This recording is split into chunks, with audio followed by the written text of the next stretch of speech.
When Apple's annual Worldwide Developers Conference kicks off later this month, it will look markedly different than its previous 30 iterations. Instead of an in-person conference held in San Jose, California with parties, sushi dinners, and hands-on workshops, WWDC will be held online this year due to the COVID-19 pandemic.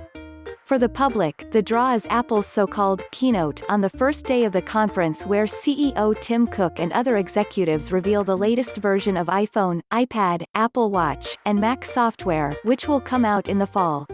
Like in earlier years, the keynote presentation will be streamed online around the world. But for developers who have nicknamed the gathering Dub Dub, a significant draw is the opportunity to receive detailed technical help with their current projects after the keynote ends. This year, instead of one-on-one time with Apple employees, they'll be watching recorded videos, applying for limited video conferencing spots, and asking questions on Apple's developer forums. WWDC is when developers around the world fly into a high-production quality event to learn things, ask questions at labs, get the idea, and so forth.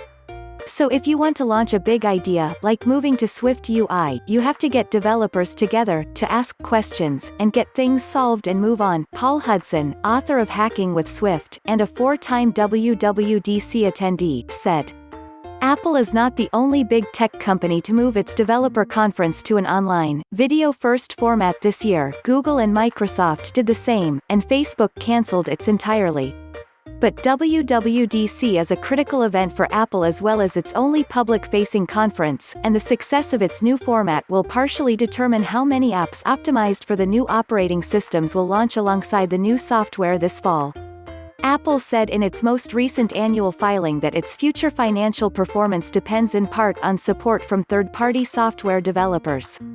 Not all developers go to WWDC. Last year, most tickets were distributed through a lottery, so some people who wanted to go couldn't. 5% of respondents to an iOS developer survey conducted in December and January said that they believe it's important to follow along with Apple's videos and news remotely, and only 10% said it was important to attend if they had a ticket.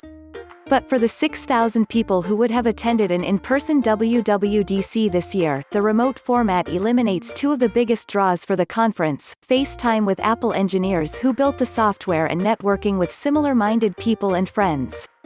Apple said earlier this week that it will upload over 100 videos featuring Apple engineers during WWDC week. A batch of videos will be uploaded each morning at 10 a.m., and can be viewed on the web or in Apple apps.